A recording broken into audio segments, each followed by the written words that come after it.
Hi, today we're going to be talking about how to heal trauma from the energetic perspective.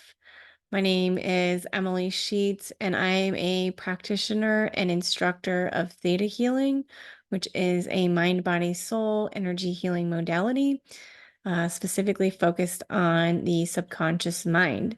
And a lot of what I do involves healing trauma energetically in the subconscious mind because that's where it lives.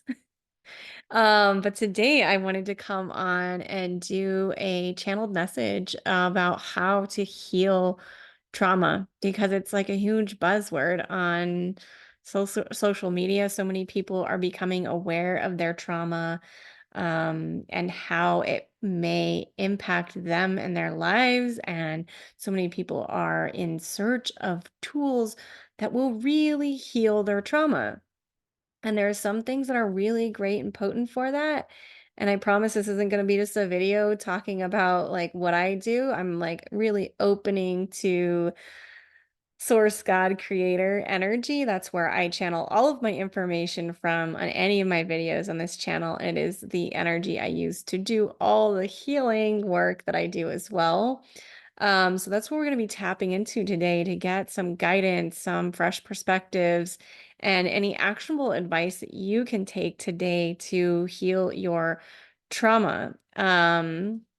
So with that, I also will say that I am not a psychologist or a psychiatrist, or I've not been certified by any, um, I don't know, medical establishment, about mental health. This is like everything I know really comes from my lived experience and my connection with the divine, which I also like to say that all medical knowledge and information actually came from the divine at one point. It came through somebody's brilliant mind, and then we you know, tested it and established it as knowledge in a book, but it did all come from the divine. So I always like to throw that in there.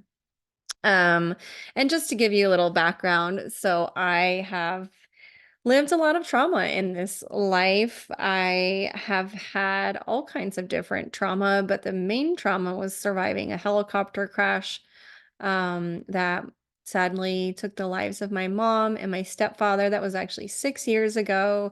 And I have healed a lot and come a long way from surviving that horrific accident. But I've also had many other little traumas in my life, and bigger ones. So I speak from my lived experience and from creator of all that is.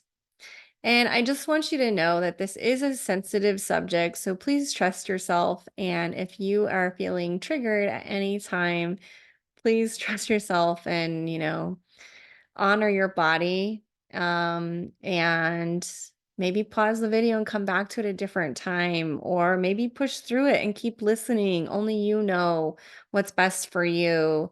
And that's where we're going to start is the trauma that most people have endured lives inside the DNA specifically and the cells of the body. And so where the trauma lives within each cell in your body and where it's located in the body, depends on the type of trauma and the energetics around it, and where you, as a human, process your emotional energy. Like, yes, we have certain centers that are more related to the emotions than others. And one of the number one emotional centers of the body is the sacral chakra, the second chakra. And it is like the womb space for the woman. It is the lower abdomen. Um, and so, but everybody kind of like has different energetic makeups, and this is more related to like human design and astrology. And so, how we all process emotions and information and experiences, and how we metabolize that and where we store that in our body when we don't metabolize it appropriately.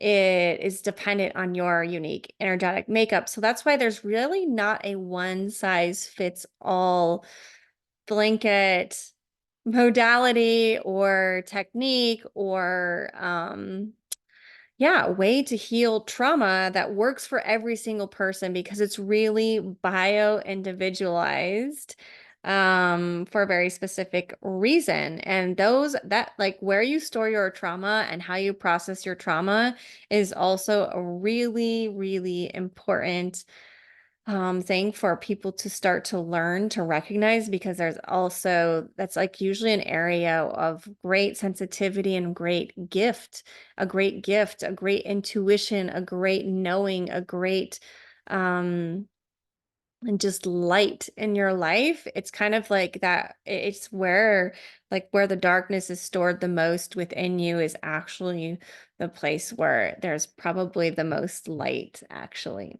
Because if we were to store darkness, where there was already a lot of darkness, we may not actually be able to exist from the energetic perspective. So naturally, knowing where you store your trauma, um, can help you also discover your gifts. And really a lot of trauma is meant to be a roadmap to your gifts. And when I say these things, I am talking from the higher perspective, the divine unconditional love perspective, the soul perspective. And I want to be crystal clear that this does not mean bypassing the human perspective. Um, when I say that, like, okay, our soul has this plan, and that plan involved experiencing certain events that register to the human body as trauma, the soul doesn't really actually experience a lot of trauma, although I do soul level healings, and we'll explain that a little bit later in the video. I'm feeling like, however, the soul itself is untouchable. It's unfazed by like the trauma that you've experienced. So a lot of times when I work with a client that is working on healing trauma, we connect to the soul spark in the heart. And that's because that's the part of you that is beyond the trauma of this life or any generational trauma that you might have inherited, or even past life trauma. The soul spark is kind of beyond that. Um, so what I really wanted to say though, before I went on that tangent, was talking about the body.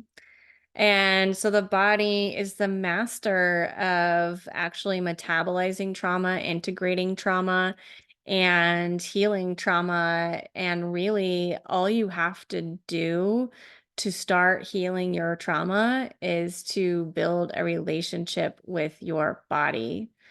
So, when we think about talking about our trauma, which is, the main way that most people go about healing their trauma is through a therapeutic model that involves talking things out. I know I've done a fair amount of therapy, different types of therapy. I've done EMDR, but all of it's kind of a spoken processing, right? And so the information that I'm getting, and there's been various studies scientifically, which I don't know, but you can look them up, that, the body or like the mind processes traumatic memories differently than normal memories. And you really can't heal trauma just by talking alone and getting an intellectual understanding of what happened to you. I think that's an incredibly important part of the process because I know when I unlock deeper levels of understanding of my trauma and why certain things happened and like maybe what I did energetically to contribute to that. Again, so I want to just stop right there really quick and say, this goes back to the idea of knowing the higher soul perspective of why something happens to you while honoring the human perspective of your trauma, of when you have been a victim, and that is never your fault. You are never to blame. And we can, like, the way I've came to terms with this is using what's called a multi-dimensionality to hold two things to be true at the same time. I was victimized. I had no control over what happened to me. And it traumatized me greatly and deeply. And that is not, I did nothing at fault. I did nothing to blame. Like there's no blame or shame or fault on my part for trauma. And that goes the same for you. And what I have channeled around that is that really humans have come up with the idea of shame and blame and fault. And that's a very ego-based energy. And it's okay. Like sometimes we need somebody to blame. If you're in a space where it's like, this person is to blame for the trauma that happened to me, that is also okay. So what I want you to encourage you to refrain from is blaming yourself, because that's not what the goal is at all. And if it does make you feel better to place blame on somebody else, that is also okay. Just know that that's your ego's way of making sense of what happened to you, and that's important. So trauma gets healed when all parts of us metabolize or integrate the traumatic experience into the present moment. Because what happens from the energetic perspective is that the traumatic experience leaves a little part of us frozen in that moment of time. And it's a part of our soul that gets frozen in that moment of time. And until we metabolize it through all the different layers of our body, mind, and soul, then it will continue to be frozen and kind of pull on our energy from the past and maybe project into the future what is going to happen based on, because our present reality is almost filtered by that frozen part of us in the past, because we're not fully present in this moment because we have fragments that are frozen in the past.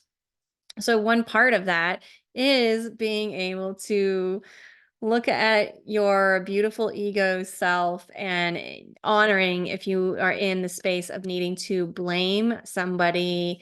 And what you're really looking for is accountability from a higher perspective. And accountability and blame are two very different energies.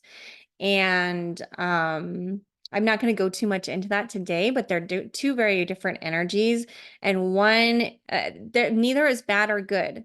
So if you, again, you're in a space of needing to blame somebody because they are to blame in your mind, they are to blame, then let that be your truth right now, because that is the most healing thing for you right now.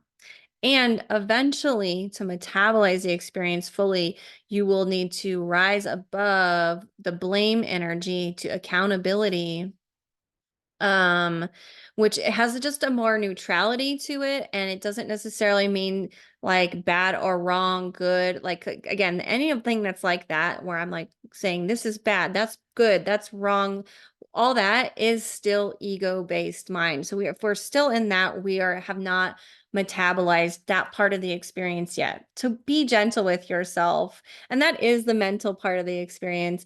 And sometimes therapy can help us wrap our brain around our conscious brain around what has happened to us. And that's an important part of the step. However, it is not the path to full and complete resolution of the trauma, which if you're watching this video, I bet you want to actually resolve your trauma, which is what I mean when I say heal trauma. I don't mean understanding it. I mean actually resolving it to the point where you don't need to blame somebody. You don't need to, there's no like emotional charge anymore, really, because you've felt everything there needs to be felt, and you've taken all the steps that need to be taken in order to heal the trauma, to resolve it. So most people online these days are talking about almost like mitigating or managing their trauma, which is also very important. Those are like tools for nervous system regulation and journaling and things like this, breath work and practices that can help you manage the kind of like the symptoms and the effects of trauma like they're great, and I think that you should use them. And it's also important to know like what can really help you resolve it at the end of the day. So going back to the body. The body is really, so if you're a person that really likes to talk through their trauma and you're like, actually, I feel a lot better when I have a conversation with somebody that's loving, that listens to me.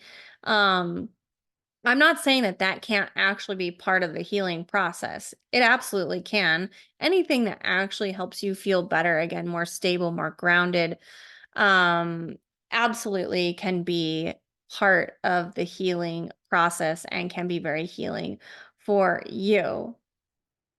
Sorry, there's like a cute little dog running outside my window. Came out of nowhere. Um, but for that, if practice to be really effective, because you can release trauma through your voice, through speaking, but you have to be connected to the body for that to happen. And most people that have had trauma are not connected to their body at all. Their soul is not in their body. So not only is it frozen in time in the past, a lot of times we are completely what is called disassociated out of the body. That means our soul essence is usually floating like somewhere here or maybe like here, but it's not fully in the body because uh most people, when you're in your body, you're feeling everything completely, and it can be a really helpful coping mechanism to not, if you're overwhelmed by that, by the feelings and the emotions. Usually the number one way that the human brain, the survival brain, which is totally subconscious, you don't have control over it. Um, the way it manages that like overwhelming emotional or painful energy in the body is to have the soul leave the body. Not again, like not dying, but like you're just out of your body.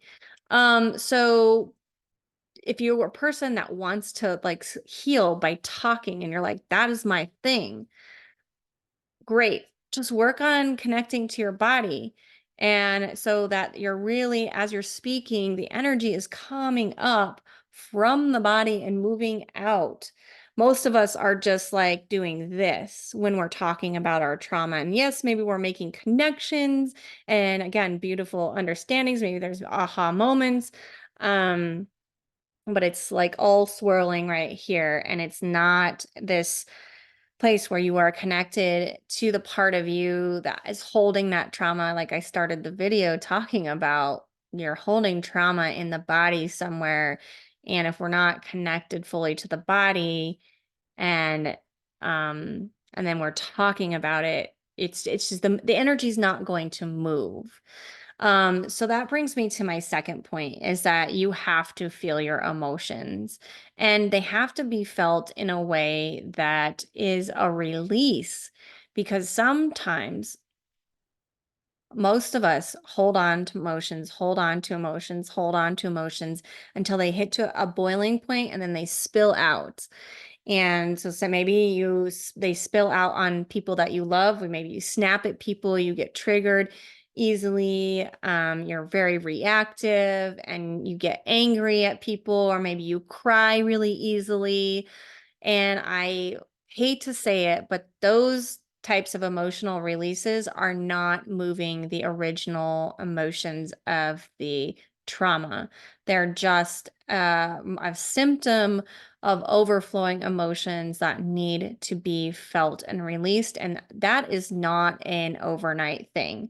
I have many tools that can help people release their emotions, including the deepest grief, very gently, by the way, and very quickly, where are actually moving it out of the body. However, it's still a process. And so there's no quick fixes really with that, but there are tools to move it along faster and make it a more pleasant process. But if you're just doing this where it's like, I'm crying all the time, I don't know, like how can I be like, how can I have more tears? I'm just crying all the time. Well, you haven't actually connected the emotion to the emotion of the original trauma. Even if you've been crying about the original trauma. It actually may not be the original trauma. And I guess that's where we're going to go next. A lot of trauma. So I started this video by talking about the trauma is stored in each one of the cells, and then it congregates in certain areas of the body based on your energetic makeup. But beyond that, so there can be, so our cells are made up with like a lot of different proteins and water. Most of the fluid inside the cells is where a lot of the trauma from this life and past lives is carried. So actually like past life, I see it as more of like an aura around the cell of where that trauma is stored. And then inside the water of the cell is the trauma from this life. But then there is the DNA in the cell, which is where of course the ancestral genetic generational trauma is stored. And again, science is starting to discover how trauma is passed down from generation to generation, and it's passed down through the DNA. And so that's in every single one of your cells. And talking is not going to clear your DNA. So I've done a lot of talking about how talk therapy is really just it's a tool for us to intellectually understand what's going on. But that really can't touch the DNA. And so that's why ancestral healing, another buzzword that's being talked about a lot today. And people throw it around like, come heal your ancestral trauma. They're not really doing anything because you have to heal the DNA. Okay, so let's talk about how we heal the DNA.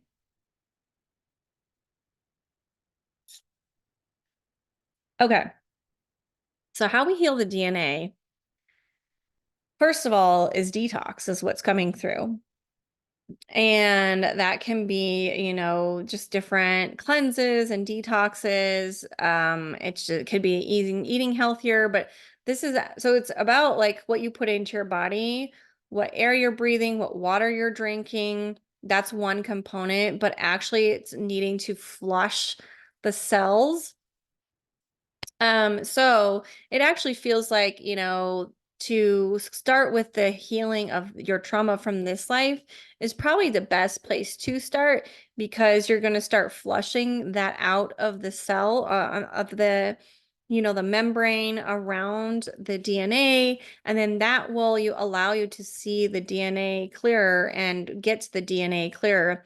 So any sort of detox out there, and I'm not a detoxing expert, although before I came into energy healing, I spent a lot of time just educating myself about natural healing and functional medicine and things like that. And I did several detoxes and cleanses that had definitely positive benefits for me, but they didn't actually heal the trauma. So the detoxing doesn't necessarily heal the trauma itself, but it clears the debris out of the body, mind, and soul.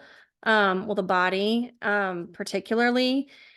And so you can see clearer what is yours to deal with. So a lot of people are walking around and they don't actually have a good understanding of what energy is theirs and what is other people's energy. And this takes practice and time. You have to know your body well, and you have to know your energy well, and you have to be really connected to your intuition and your psychic abilities, and build a level of discernment. And so you have to be able to tap into more, what I would say, like extrasensory abilities of being able to feel energy on a more subtle level and know what is yours and another person's. And that is a process that you go through. And it really starts by getting in touch with your body. So, okay, before we continue on the conversation of ancestral healing, I feel called to talk a little bit more about like, how do you get in touch with your body? How do you start communicating with your body? It's literally as simple as taking a couple of minutes every morning to meditate, but most people are meditating up here and to quiet the mind. And that's great. That can be great. What I'm suggesting is to go into the body, to pick a spot in your body that you just feel called to. Maybe it's putting your hands on your heart, maybe it's in your lower belly, maybe it's resting your hands on your knees, and just closing your eyes and breathing deeply and just focusing on connecting with that area of the body. What does it feel like? What are the sensations that are alive in your body? Can you allow those sensations to be? Because a lot of us, if you've had trauma and especially health trauma, so I've had like the accident, but there was a lot of health trauma that followed the accident that made me very afraid of my own body. And so the therapy and stuff, again, well, it helped me take the edge off. Even the EMDR, it helped take the edge off, but it wasn't healing the trauma in my body. Again, it took like kind of the first layer off. So I don't want to say it wasn't healing at all. It definitely helped to the point where I could function better. And that's very important. Do what you can to function better and what works for you. And then I'm talking about full trauma resolution. So this is how you start to connect back with the body, is you're intentional about it.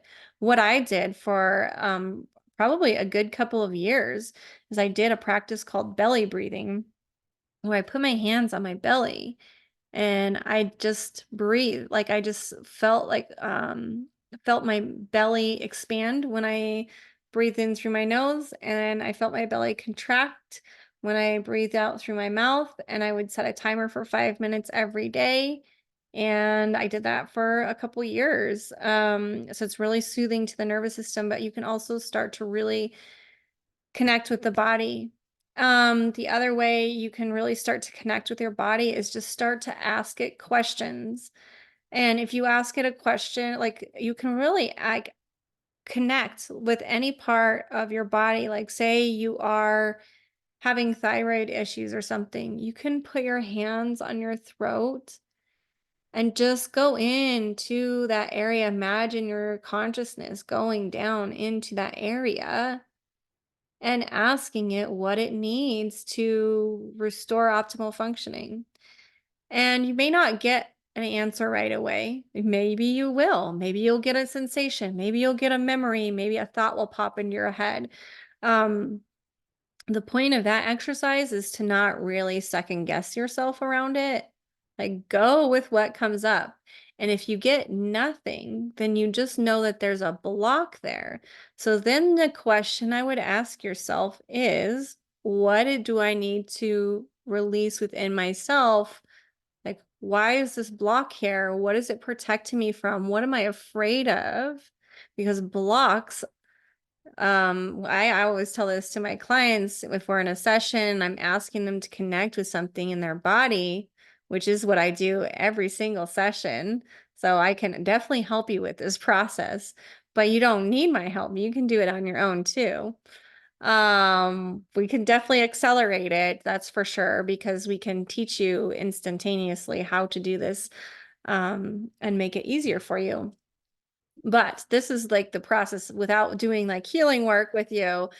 This is the process that I use. And the block is the answer. So people are like, I'm not getting an answer. I'm not getting an answer. My body's not talking to me. Yes, it is. It's just silent. That's the answer. And so asking the next best question is like, what do I need to do to restore safety in this area where it's blocked with fear? You're afraid. Maybe you're afraid to like know the truth of what's going on in your body. Maybe you're afraid of what's there. Especially if you know you have like stuck emotions and stuff. So I will say that I do feel called like breath work. Certain types of breath work can be really great for moving emotions and getting into the body. That's a great tool to get into the body. Um, the caution with that is there's a lot of breath work practices that are out there right now use a methodology where you are breathing and getting your nervous system fired up. It puts you into sympathetic nervous system state, which can be good a little bit, because it can help break through fear, and you can get some amazing insight and wisdom, and you can release emotion. However, I noticed when I was doing breath work, like again, like the popular forms of breath work, I don't know like specifically what like brand, but there are ones out there that are more gentle. And those are the ones I would go for if you are looking to heal like severe trauma, because I track my Oura ring stats of my sleep and my heart rate variability, which is my stress level.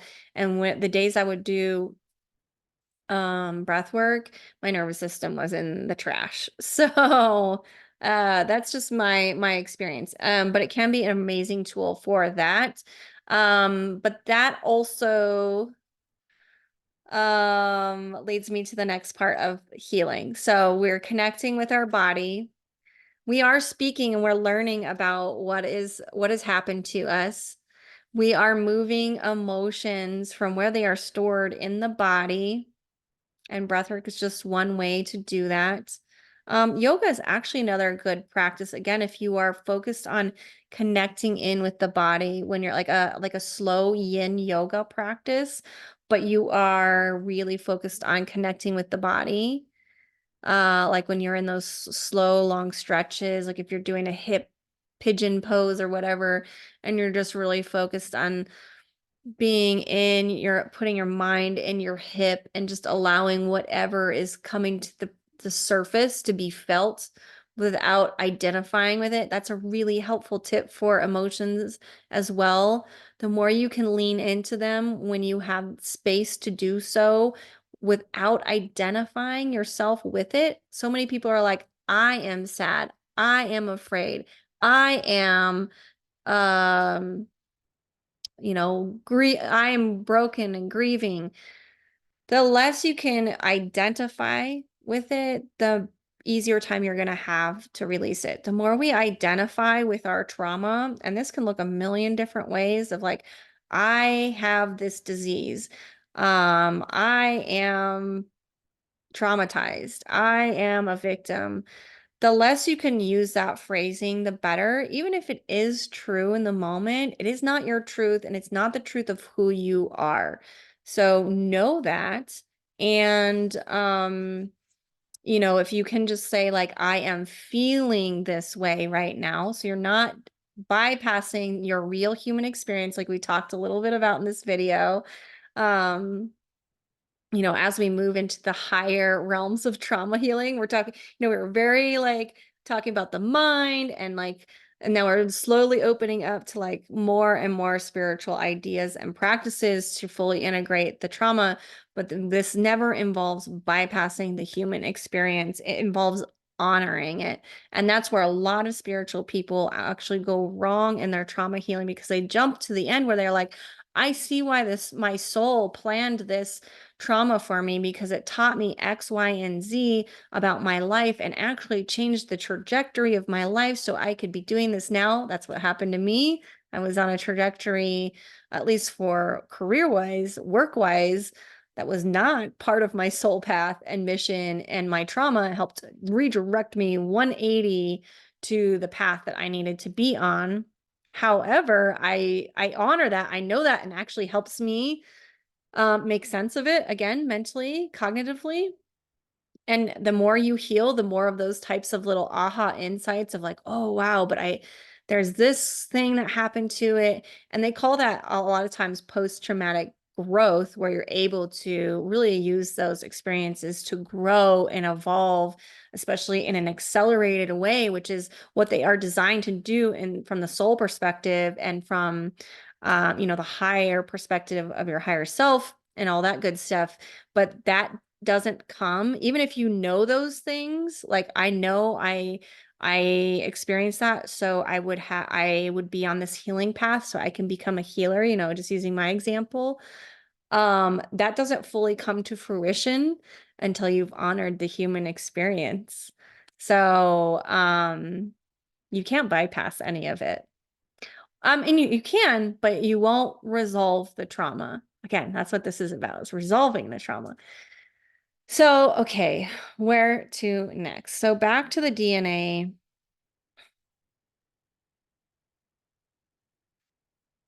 Yeah, most people are just even they don't have the tools to be able to get into the DNA to heal it. The DNA actually heals really easily with love. That is actually the number one healer for the DNA. And love can be one of the hardest things to tap into when we are in survival mode and have been traumatized. And most people are walking around that way, and it actually feels totally normal to them to be living their life without a degree of love in their life, and maybe they have a little bit of love and they think it's everything, and there's so much more available to them. But really connecting to the love source within, so that's your soul spark within the heart, your divine self. And then, if you believe in the universe, God, creator, source, it, for me, that is the energy of unconditional love. And the more you can tap into that, that heals your DNA. So, how do you do that? There's a million ways you can do that. Again, with my sessions, that's what we're doing every single session, is we are connecting to that loving energy. It's the energy that does all the healing. It's the only energy that heals anything, including the DNA. So, love, it really is the answer, and not in a cliche way, in a very, very real way. It has the ability and capability to restore, um, optimal functioning to something that was damaged in a blink of an eye, in a split second, through quantum mechanics. And it's amazing, right? That is the power of true, pure, unconditional love. It can create anything, heal anything in a minute. So, that's really how you heal the DNA. So any way you can remove the blockages within yourself that cause you to push away love, and unconditional love specifically. Most of what humans practice on earth is conditional love. Even self-love comes with a lot of subconscious unknown conditions, like, needing to be perfect in order to love yourself is a very common one. I had that. Um, Needing to be liked by others in order to feel love, or needing the approval of other people. This is where we start to get into the idea of codependency, and how actually detrimental it is to our DNA. We're not meant to walk around with the amount of genetic ancestral trauma that most of us are walking around with, but we have been so completely shut off from that source of unconditional love that we don't even know it. I'm telling you, like, all the healing that I've done, the more I connect with this energy, it like blows my mind how I used to operate. I'm like, how did I do that? I had so little love in my life, but I was completely satisfied. And hey, there's nothing wrong with that. But it's just like mind-blowing to me. And I mean, that's the power of the human will, and the human, just the human brilliance. Like, man, we can survive a lot of things, but we are designed to thrive. All we need is that unconditional love. So the more, and codependency and trauma bonds, they're all the same thing. And they are really a separation from unconditional love, whatever name you want to call that energy.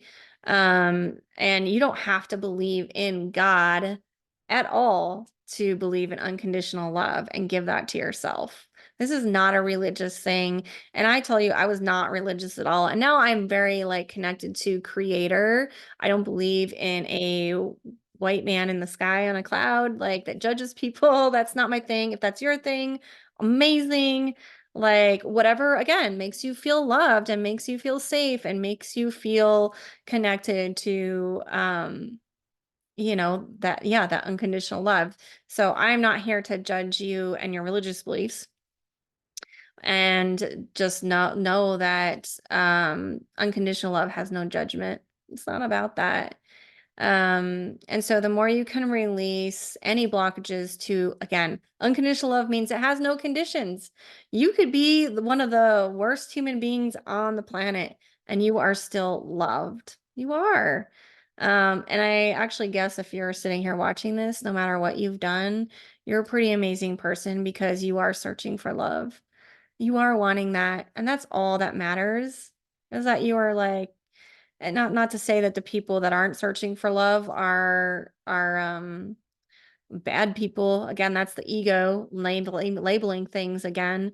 It's just that some people are ready to search for that and are craving that. Actually, I think most all people are craving it. They just don't know it. And a lot of people are lost on what they're actually looking for. And okay, so that's gonna bring the video home.